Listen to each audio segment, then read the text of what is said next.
I think one of the things that a lot of people on this side of the twin journey don't often look at is their own culpability in the outcome, right? And what I mean by that is that often we are so caught up in how we might have been mishandled or mistreated or slighted or discarded. There's a million things that happen. There's a million things that happen in these dynamics. And we can get really caught up in what the other person did or didn't do, what they said or didn't say. We can get really caught up in the other person. But these journeys are about the self. And so if we are neglecting to see our own culpability in something, then we're neglecting an entire part of that journey, which is pivotal for us. So one of the things that I can bring to this, where my culpability is that I think because it had been so long for me since I had connected with anybody on this kind of level. Honestly, there isn't an equivalent to this kind of level. I will say that, like, this is its own thing.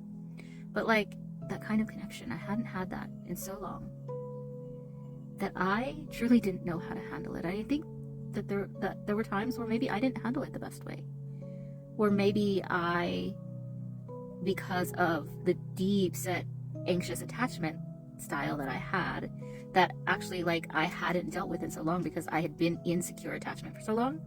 But like these dynamics, they will pull out what's buried the deepest, the parts of things, even things we think we've healed.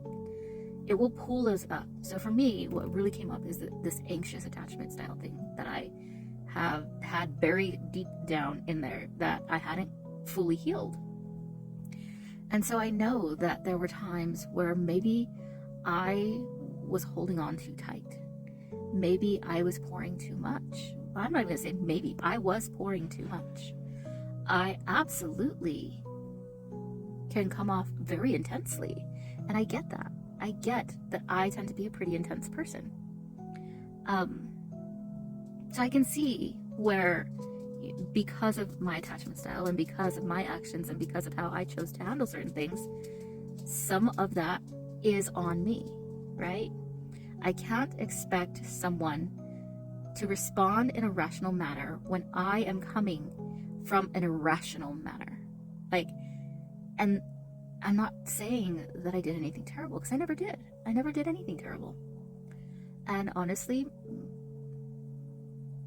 everything that I said and did really did come from a place of love and care and sweetness.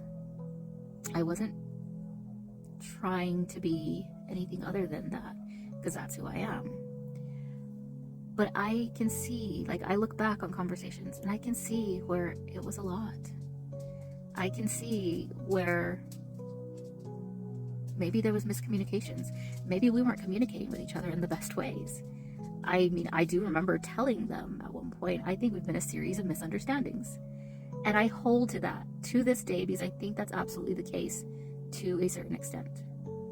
I also believe that there was a level of dishonesty within the dynamic. And I'm not saying just from the other person. What I'm saying is there was a level of dishonesty for me too, because I wasn't completely forthcoming in how intensely I was feeling things. I wasn't completely forthcoming in how dysregulated I felt. I wasn't completely forthcoming in the fact that me being on steroids at the time too for an injury was exacerbating all of it and making it all far more intense. There's a lot that I wasn't completely transparent about. And I think too, I have come to realize that as much as I think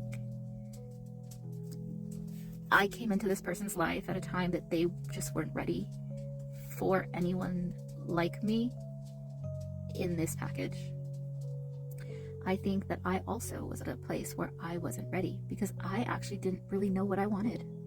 I didn't know what I wanted out of the relationship. And it was a relationship. A friendship is a relationship. A coworker is a relationship. A family member is a relationship. A romantic partner is a relationship. The way we relate to others is a relationship. So within that relationship, I couldn't be completely transparent because I didn't even know quite where I was at.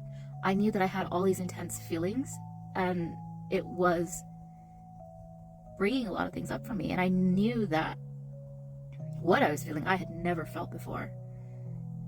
And I didn't know what that meant. And so I leaned on what I've always done, is throw myself into something. And I realize now too that that was never a healthy thing for me to be doing. Just throwing myself full force into something because it feels good, right? Because it's exciting and it's new. No, I will say in that regard, I wish I had understood the wisdom in the time they were taking to begin with, because it really was wisdom.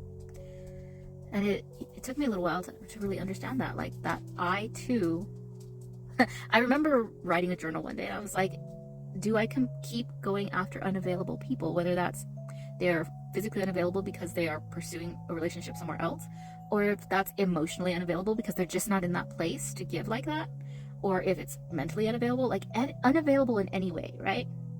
So I was like, do I keep picking people who are unavailable because I'm actually unavailable? And I realized, like, actually, yeah, that's exactly it. That is exactly it. I have been very unavailable for years now, not even realizing it. You know, I had created these walls around myself because there was certain things that I'm like, I just won't deal with that. Like, I just can't, you know, I'm better off by myself anyway. And I really did think that I would want to live the rest of my life unattached, never cohabitating, never ideas of getting married again. Like, I had this list of things, of nevers, never again. But in the midst of this, I actually learned that there are things that I do want. And they may not be in a conventional sense, but I want them. I realized that I do want to be fully available, which means I have to heal all my shit so that I can provide that stability instead of acting from a place of fear and of intensity and of my nervous system being hijacked, you know? There are some people who think that the other person was a runner in the situation. Either person can be a runner at a different point in time. Either person can be.